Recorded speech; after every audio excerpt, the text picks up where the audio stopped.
শুভ দুপুর প্রিয় দর্শক, নতুন দিনের নতুন তারকা কথনে আপনাদের সকলকে সাদর আমন্ত্রণ জানাচ্ছি। ফ্রেশ প্রিমিয়ামটি তারকা কথনে প্রতি পর্বের মতো আজকেও আমার সঙ্গে অতিথিরা রয়েছেন। তবে তার আগে বলে নেই আজব কারখানার কথা। দুনিয়াটা এক আজব কারখানা, এই কথা মনে হয় আমরা অনেকেই বলেছি, শুনেছি অন্তত, এবং এই পৃথিবীতে কত কিছু ঘটতে থাকে। তবে চলচ্চিত্রের নাম যখন আজব কারখানা, সেখানে কি কি কাণ্ড কারখানা ঘটেছে সেটা নিশ্চয়ই আমরা জানতে চাই। প্রিয় দর্শক, আমরা অনেকেই জানি যে আগামী 12ই জুলাই মুক্তি পেতে যাচ্ছে শবনম ফেরদৌসী পরিচালিত চলচ্চিত্র আজব কারখানা, যেখানে আমরা দেখতে পেয়েছি ওপার বাংলার জনপ্রিয় অভিনেতা পরমব্রতকে এবং বাংলাদেশের গুণী অভিনেতা অভিনেত্রীদেরকে। তাদের একাংশ আমাদের সঙ্গে আজকে তারকা কথনে উপস্থিত রয়েছেন। তাদেরকে চলুন স্বাগত জানাই, কথা বলি তাদের সঙ্গে। আমার সঙ্গে রয়েছেন অভিনেত্রী শবনাজ এমি, স্বাগতম, শুভ দুপুর। Thank you very much. আমাদের সঙ্গে রয়েছেন খালিদ হাসান রুমি, শুভ দুপুর। আমাদের সঙ্গে রয়েছেন অভিনেত্রী দোয়েল, শুভ দুপুর। শুভ দুপুর। আপনাদের তিনজনকে স্বাগত জানাচ্ছি এবং অভিনন্দন যে চলচ্চিত্র একেবারে মুক্তির দ্বার প্রান্তে 12ই জুলাই আমরা দেখতে পাবো। কি কি হলো তা নিয়ে গল্প হবে। আমি জানি না আপনারা কতটুকু আসলে উন্মুক্ত করবেন গল্পের, তবুও আমি একটুখানি খালিদ হাসান রুমি আপনার কাছে জানতে চাই যে গল্পটা আসলে কি নিয়ে। গল্প তো পুরোটা আসলে না বলাই ভালো, কারণ সিনেমা হলে গিয়ে দেখলে ভালো। আর আজব কারখানা আসলে আমাদের অনেক আগের কাজ। আমরা 2019 সালে আজব কারখানার কাজ করেছি। তারপর তো করোনা প্যান্ডেমিক এবং তারপরের যে আরো অনেকগুলো ঘটনা, সবকিছু মিলে একটু দেরি হয়ে যাওয়া, কিন্তু শেষ পর্যন্ত 12 তারিখ আসছে। আর আজব কারখানা, পরমব্রত উনি লিডকাস্ট এবং উনি অসাধারণ অভিনয় করেছেন ওনার চরিত্রে। এবং ওনার যে চরিত্র একজন সিঙ্গারের চরিত্র, এবং উনি এখন ওনার যে মানসিক সংকট আসলে একজন শিল্পীর, এবং উনি এই জেনারেশনের শিল্পী, এবং তার সাথে যখন উনি আবার আমাদের মাটির অনেক গান, অনেক সুর খুঁজে পান একটা গল্পের সূত্র ধরে, একটা ঘটনার সূত্র ধরে, এবং তারপরে ওনার মধ্যে যে মানসিক একটা পীড়ন এবং উপলব্ধির যে জায়গাটা তৈরি হয়, এটাই আসলে আজব কারখানা। বাহ বাহ, দারুণ। শুট তো বাংলাদেশে হয়েছে পুরোটা। কতদিন লাগলো দোয়েল শুট করতে? শুট করতে তো আমার 22-23 দিনের একটা জার্নি ছিল। তো পুরো জার্নিটা তো আর আমার ছিল না, আমার একটা 15 দিনের মতন জার্নি। প্রধানত কোন কোন জায়গায় আসলে শুটটা করা হয়েছে? গ্রামে অঞ্চলে, আমি ট্রেলারে দেখেছি যে একেবারে গ্রামীণ পরিবেশ। কোন জায়গায় সেটা? ময়মনসিংহে হয়েছে, তারপরে নেত্রকোনার বিভিন্ন আশেপাশে, শেরপুর, এই তো। আপনাদের ক্যারেক্টারগুলো নিয়ে একটুখানি শুনি। ইমি, আপনার কাছে আমার ক্যারেক্টার নিয়ে আমি নিজেকেই কম বলি, কারণ হচ্ছে আমি চাই যে সিনেমাটা আমি নিজেই যেন একজন দর্শকের মতন প্রথমবার দেখি। তো হয়তো একটা মোমেন্ট, সিনেমারই কোনো একটা মোমেন্ট, আমি ওটাকে বেশি মনে করি না, কারণ ঠিক অডিয়েন্স যেভাবে দেখতে চায় কাজটাকে, যে একেবারে নতুন একটা কাজ দেখলাম নতুনভাবে। আসলে কি এখন বাণিজ্যিক সিনেমার যেই মানে স্রোতটা বয়ে যাচ্ছে, এটার মধ্যেও যদি মানুষ একটু নতুনত্ব খুঁজতে চায় তাহলেও সেটা পাবে। যদি পুরনো ইতিহাস খুঁজতে চায়, যে বাংলাদেশের সব ধরনের একেবারে সব ধরনের সঙ্গীতের রুটসটা কোথায়, এবং এই রুটসের সাথে কানেক্টেড পিপলগুলো কারা, এবং একটা শহরের একজন সিঙ্গারের সঙ্গে সেই রুটসের কি কানেকশন, এটা নিয়েই কিন্তু পুরো গল্পটা। সো এখানে আমার মনে হয় যে পরমব্রত চ্যাটার্জির থেকে এই রোলটা আসলে আর কেউ মানে এটার জন্য ফিটই করতো না। He is perfect for that. এটাকে আমি বলবো যে মানুষ যে শুধু টাইপ কাস্ট করবে যে ও আচ্ছা এটা এখন একদম এই যুগের সিনেমা বা সেই যুগের সিনেমা, এভাবে মানুষ ডিফাইন করতে পারবে না।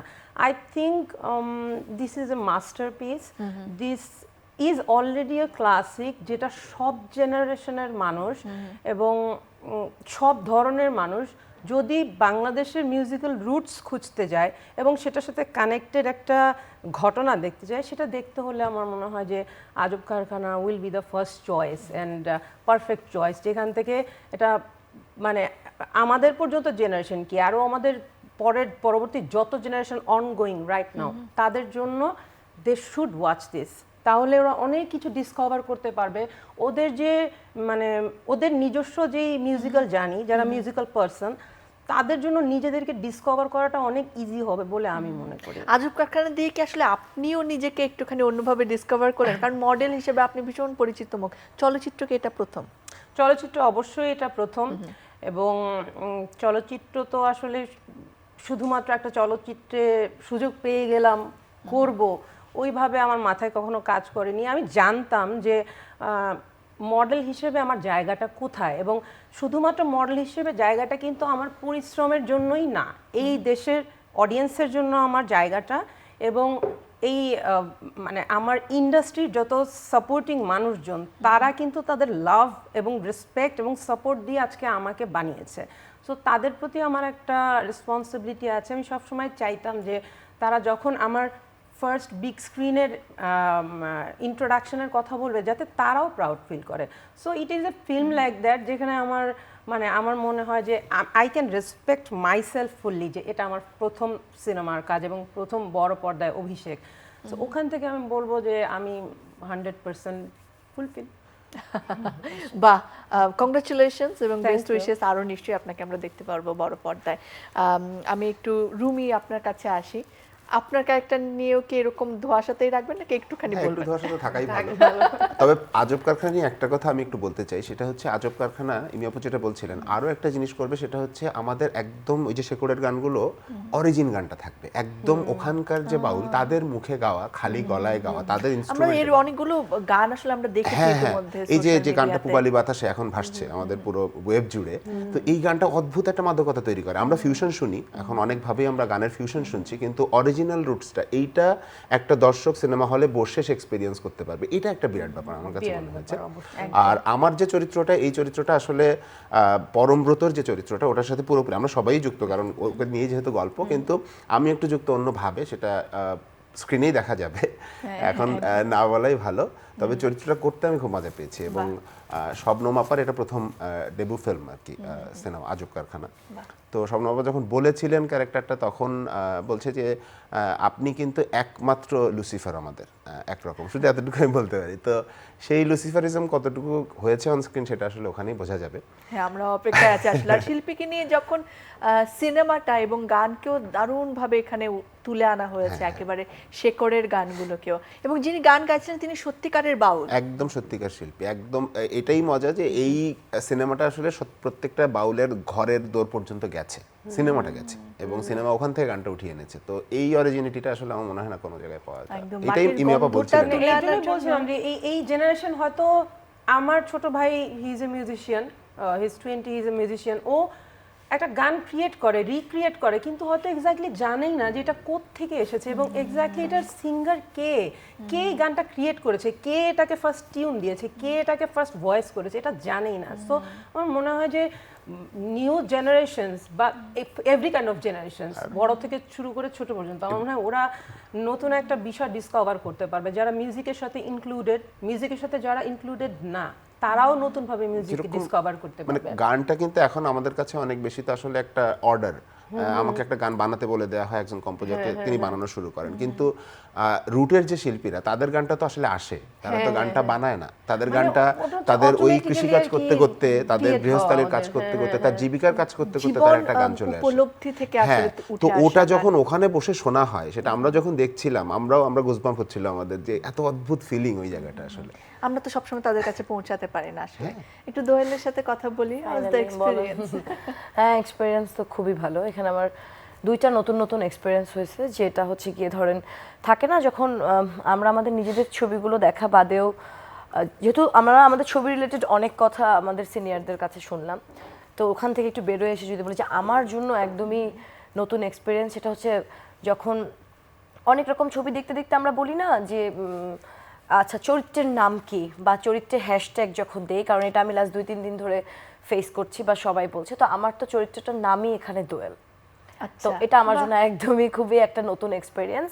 আর চরিত্র নিয়ে যদি বলতে চাই, চরিত্র হচ্ছে গিয়ে ইতিমধ্যে সবাই জানে যে আমি একটা প্রোগ্রাম প্রডিউসারের দায়িত্ব পালন করবার চেষ্টা করেছি, এবং আমরা যারা প্রোগ্রাম প্রডিউসার বিভিন্ন চ্যানেলে কাজ করছি বা করে, তারা জানে যে একটা রকস্টারকে নিয়ে একটা রিমোট এরিয়ায় মুভ করা, তারপরে যদি, কারণ তার ঢাকা শহরের এই চাকচিক্যময় জীবন, ফেসিলিটিস অ্যান্ড অল এগুলা বাদ দিয়ে যখন তাকে একটা প্রোগ্রামের কথা মানে একটা প্রপোজাল দেয়া হয় একজন আর্টিস্টকে যে আপনাকে নিয়ে আমি ওইখানে একটা 10 দিনের জার্নি আছে, তো ওই রকম একটা চাপের মধ্যে দিয়ে যেতে হয়েছে। তো চাপটা তো আসলে আমরা সার্বিক অর্থে নানানভাবে মানে বুঝতে পারি বা বুঝি যে আসলেও যখন কেউ কল দেয় বা জুনিয়ররা যখন আমাদের ক্ষেত্রে যখন হয় যে আপু এই ডেটটা আছে কিনা বা এই শুটিংটা করা যাবে কিনা, কিন্তু ওটা হচ্ছে একরকম, কিন্তু ওইটা যদি আমার মধ্যে ধারণ করে প্রেজেন্ট করতে হয় তো ওইটাতে একটা ডিফিকাল্ট থাকেই। সো এই তো। একটুখানি পরমব্রতর কথায় যদি আসি, তিনি ওপার বাংলা যেমন বিখ্যাত, এইপার বাংলাতেও তার একটা বিশাল ফ্যান বেজ রয়েছে, অনেক মানুষ তাকে পছন্দ করেন। তার সাথে কাজ করার অভিজ্ঞতা নিয়ে যদি একটুখানি শুনি এমি আপনার কাছে। এই যে আমরা যতটুকু ভিজুয়াল দেখলাম, আমার মনে হয় this is piece of my heart. আমি তার সিনেমায় তার সঙ্গে একজন সহযাত্রী, এটা ভাবতেই আমার অনেক ভালো লাগে। এবং আমার এটা ভাবতে ভালো লাগে আরও বেশি এই কারণে যে এরকম একটা কাজের জন্য যে আমি অনেক ধৈর্য ধরে অপেক্ষা করতে পেরেছি যে ইনি আসলে কেমন কাজ করতে চাও, এই কাজটা মানা করছো, তাহলে তুমি কেমন কাজ করতে চাও, আমি এমন কাজ দিয়ে আমার শুরুটা চাই। যেখানে পরমব্রত চট্টোপাধ্যায় যাবেন আমি তার সঙ্গে এমনিতেই যাব, আমার কাজটা তার সঙ্গে যাবে, সে যেদিকেই যাক, পৃথিবীর যে কোনাতেই যাক, তো আমার কাজটা তার সঙ্গে যাবে মানেই আমি যাব তার সঙ্গে, আমি তার সঙ্গে থাকবো। তো তার সঙ্গে কাজ করতে গিয়ে একটা ভয়ঙ্কর সিচুয়েশন সৃষ্টি হয়েছিল যে আমি হ্যাঁ করে দিয়েছিলাম কাজে, হ্যাঁ আমি করবই, কিন্তু তার পরবর্তী যে সিচুয়েশনটা যে হ্যাঁ করেছো কিন্তু এরপরে কি, তুমি কি মানে 100% কনফিডেন্ট কিনা তাকে ফেস করার জন্য। তাকে ফেস করার জন্য কে 100% কনফিডেন্ট থাকবে, কেউই তো 100% কনফিডেন্ট থাকবে না। So I tried my best, I tried to overcome my fear. আমার জন্য এটা একটা মানে নিজেকে ডিসকভার করার একটা টাইম ছিল যে আমি নিজের heart attacks, mini short heart attacks কীভাবে ওভারকাম করবো, যে আমার তার সঙ্গে এখন শট দিতে হবে এবং that shot is not just a regular shot. আমার তার সঙ্গে আমার অ্যাক্টিংটাই এটা করতে হয়েছে, আমার একটা কাজই অনেক বেশি করতে হয়েছে যে I am very much comfortable with him, I am too much comfortable with him. So ওইখান থেকে আমার মনে হয় আমার জন্য একটু বেশি প্রেশার ছিল যে অবশ্যই তার মতন একজন ভার্সেটাইল অ্যাক্টর, তার উপর সব ইন্ডাস্ট্রিতে তার পদচারণা, এবং তাকে আসলেই সামনাসামনি ফেস করা এবং তার সঙ্গে কাজ করে যাওয়া, এটা আমার মনে হয় এটা সবার জন্যই একটা এভারেস্ট জয় করার মতন। বাট আমি এতটুকু বলতে পারবো যে আমি আমার 100% দিয়ে ট্রাই করেছি যাতে ওনার পাশে আমাকে কম না মনে হয়। দোয়েলের ব্যাপারে আমার ব্যাপারেও একই রকম, কারণ যখন আমাকে বলা হয় যে ওই যে বললাম না, রুমি ভাই একটু আগে বললেন যে আমাদের শুটিংটা আসলে কোভিডের আগে শুট করা, সো 19 সাল, তো তখন পর্যন্ত আমি যতগুলো কাজই করেছি না কেন, আলফা, চন্দ্রাবতী কথা, লাল মোরগের ঝুঁটি, কিন্তু আমি আমার কো আর্টিস্ট হিসেবে আসলে এত বড় সেলিব্রিটি কাউকে আসলে পাইনি। তো দেখা গেছে মানে সবকিছু মানে আমিও নতুন মুখ, তারাও নতুন মুখ। তো ওই জায়গায় তার শবনম আপার সাথে যেহেতু আমার দীর্ঘ সময়ের পরিচয়, তো ওইখান থেকে যখন পরমব্রতর কথা বলা হয়েছে তখন আমার কাছে তো প্রথমে একটু টেনশনই, মানে নার্ভাসের থেকে বেশি টেনশনই ছিলাম যে আসলে আমি এটাকে পুল অফ করতে পারবো কিনা। আর আমি যত শবনম আপার সাথে মিটিং করছিলাম তত মনে হচ্ছিল যে শবনম আপা আসলে তার যে দীর্ঘ প্রোগ্রাম প্রডিউসারের জার্নিটা, উনি ওটাকে কোনো না কোনোভাবে আমার মধ্যে দিয়ে বের করে আনতে চায়। তো এটা যদি ডিরেক্টরের জার্নি হয় যে কিনা অ্যাকশন এবং কাট বলবে, তো তাইলে তো তার কাছে অতটুকুই পারফেক্ট হতে হবে যে তারপরে সে কাটটা বলবে। একদম। তো এটা একটা টেনশন ছিল। আর শুটিং করতে গিয়ে যেটা হয়েছে যে প্রথম থেকে তো নার্ভাস ছিলামই, কিন্তু আমাদের জার্নিটা তো একসাথে আমরা লোকেশনে যাই, ওখান থেকে স্টার্ট হয় গুলশান থেকে। তো এটা আসলে মাঝামাঝি পর্যায়ে গিয়ে আমার কাছে মনে হয়েছে যে অনেক কিছু শেখার আছে, ভয় পাওয়ার আর কিছু নাই, বরং আমি ওনার সাথে যত বেশি ইজি হতে পারবো তত বেশি কাজটা করা আমার জন্য সহজ হবে। তিনি কি কো আর্টিস্ট হিসেবে সহযোগী, মানে সাহায্য করেন? আসলে আমি একটু বলি যে ওনাকে দূর থেকে দেখলে যে কেউই ভয় পাবে, চিন্তা করে যে অন স্ক্রিনে ওনার প্রেজেন্সটা কেমন, ওকে, ওনার মুভির ক্রাইটেরিয়াটা কেমন, ওটা চিন্তা করলে যে কেউই নার্ভাস হবে, যে কেউ কো অ্যাক্টরই নার্ভাস হবে। কিন্তু ওনাকে মিট করার পর যখন কেউ ডিসকভার করে যে উনি আসলে একজন মাটির মানুষ এবং he is very very friendly, very childish, very soft spoken person, অনেক শিক্ষিত, মার্জিত, সুন্দর এবং অনেক বুদ্ধিমান আমার মনে হয়, এবং সে অনেকভাবে নিজেকে মেনটেন করে রাখে। যে মেনটেনেন্সটা আমাকে অনেক ইমপ্রেস করেছে, যে একটা এত বড় মাপের মানুষ হয়তো ছেড়ে দিতে পারে অনেক কিছু, যে না আমি এত মেনটেন না করলে পারবো, কিন্তু উনি এত ওয়েল মেনটেন, এত ফ্যান বেজ, এত ফ্যান ফলোয়ার সবসময় ভিড় করে থাকে ওনাকে শুটিংয়ের সময় ছবি তোলার জন্য। আমি কখনো দেখিনি যে একটা ফ্যানকে উনি বললো যে না আমি ছবি তুলতে পারবো না, মানে হয়তো উনি আর পারছে না শুটিং করে, he doesn't have any energy, but তারপরে আমি কখনো দেখিনি যে উনি কাউকে ফিরিয়ে দিয়েছে। উনি একটা সময় হয়তো সারেন্ডার করতে, আচ্ছা আমার একটু ব্রেক লাগবে, কিন্তু আমি কখনো দেখিনি যে এই যে ম্যাস ক্রাউড রাশ করে ওনাকে, ক্রাউড করে, উনি যদি এই পরিমাণ ফ্যান বেজ এইভাবে হ্যান্ডেল করতে পারে, ওখান থেকে আমি এটা শিখেছি যে তাহলে আমার তো অ্যাটলিস্ট 5টা ফ্যানকে নিয়ে মানে বিরক্ত হওয়ার কিছু নেই। একদম, আসলে এই শিক্ষার জায়গাগুলো থাকে, উপলব্ধির জায়গাগুলো বারবারই ফিরে আসে জীবনে। রুমি, আপনার কাছে একটু শুনি যে শবনম ফেরদৌসীর প্রথম পূর্ণ দৈর্ঘ্য চলচ্চিত্র এটি, তার সাথে কাজ করার অভিজ্ঞতাটা কেমন? শবনম আপা হচ্ছেন ওনার কিন্তু সিনেমা এটা প্রথম, মানে ফিকশন, কিন্তু উনি ডকুমেন্টারি এবং এই নন ফিকশনে কিন্তু ওনার দখল ভয়াবহ। উনি জাতীয় চলচ্চিত্র পুরস্কার পাওয়া একজন ডিরেক্টর ওখানে। তো ওই জায়গা থেকে ইভেন দোয়েল যে বলছিল, আসলে দোয়েলের চরিত্রটা হচ্ছে শবনম আপার চরিত্র, একদম যতটুকু আমি জানি। উনি বলেছেন যে এটা আমার ক্যারেক্টার, আমি যখন প্রোগ্রাম প্রডিউস করতে গিয়ে যা ফেস করেছি সেই সব ঘটনা থেকে এই গল্পটা। তো ওই জায়গা থেকে শবনম আপা একটা জিনিস খুব মজা লাগে, উনি অসম্ভব প্যাশনেট। উনি সবসময় টেনশনে থাকেন, টেনশনটাই হয়তো কাজটাকে ভালো করে আমি জানি না, কিন্তু উনি সবসময় খুব হাইপার হয়ে থাকেন, এটা হচ্ছে না কেন, ওটা হচ্ছে না কেন। মানে আমরা এই যেদিন প্রেস মিট করছি, উনি আমার পাশে বসে বলছে আচ্ছা ব্যানারটা এলো না কেন, পোস্টারগুলো ওখানে দেখাতাম, আপনি বসেন না, আছে তো ওখানে লোকজন আছে। উনি পারেন না, এটা একটা ব্যাপার। আর এই সিনেমার অভিনয়, পরমপদর কথা যেহেতু হচ্ছিল, আমি একটা একটু বলতে চাই, সেটা হচ্ছে আমার প্রেসমিটের একটা ছবিও দেখতে পাচ্ছি আমরা। ও হ্যাঁ হ্যাঁ হ্যাঁ, এইখানে। হ্যাঁ, তো আমাদের যেরকম আমার একজন শিক্ষক মামুনুর রশিদ, মামুন ভাই, উনি বলতেন যে শিল্পী অভিনয়ে যে কেউ করতে পারে, এটা একটা স্কিল, কিন্তু সে শিল্পী হবে কিনা সেটা ডিপেন্ড করে তার মন এবং মনন তৈরি হয়েছে কিনা। তো মন এবং মনন তৈরি হওয়া শিল্পী হচ্ছে পরমব্রত মতো মানুষরা। কিরকম, আমার প্রথম দিন তার সাথে যখন শুটিং, সেই শুটিংটা প্রথম সিকোয়েন্সটাই হচ্ছে আমার সিনেমার একদম লাস্ট সিকোয়েন্স, মানে সবচেয়ে ইন্টেন্স সিকোয়েন্স ওটা, মানে একদম শেষ, ওইটাই শেষ হবে সিনেমার, আমার ল্যান্ডিং ওখানে।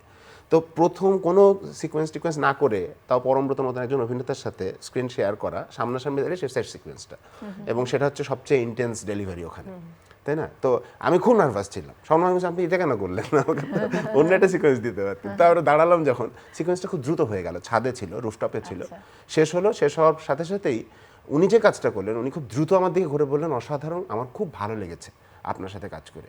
এবং আমি নিজে অদ্ভুতভাবে একটা ভিতরে ফোর্স ফিল করলাম যে না, আমি তাহলে আসলে ঠিক জায়গায় আছি। একজন দেখছে, এই যে খুব ছোট্ট করে একজনকে উঠিয়ে দেয়া, এটা আসলে মন এবং মনন সহ শিল্পীরা পারে, যেটা আসলে একদমই তাই। এবং আমার ক্ষেত্রে ঠিক একই একটা জিনিস হয়েছিল যে ঢাকায় তো তার সাথে আমার কাজ কম ছিল, কিন্তু ওইখানে আমার তার সাথে মানে এত আড্ডা হয় না, যে আমরা তো 5 জন, মানে আমি, শবনম আপু, আমাদের কস্টিউম, আমাদের আর একটা ছোট সহকর্মী ছিল আনিকা, আমরা সবাই একখানে থাকতাম একটা রুমে। তো হয় না, রাত ভরে তো আমরা গল্প গুজব এরকম করতাম, এবং সকালবেলা উঠলে অনেক দিন হয়েছে যে দাদাই আমাদেরকে নক করছে, কি রে কি অবস্থা, কল টাইম এখন তো এরকম হবে না, আমরা তাড়াহুড়া করে উঠে, এবং তখন তো একটা মানে ফ্রিনেস চলে আসছে স্বাভাবিকভাবে। কিন্তু তার সাথে আমার একটা খুবই কঠিন দৃশ্য আছে, যেটা উনি ওনার দ্বৈত সত্তাটাকে উপলব্ধি করতে পারে, এতটুকুই বলবো।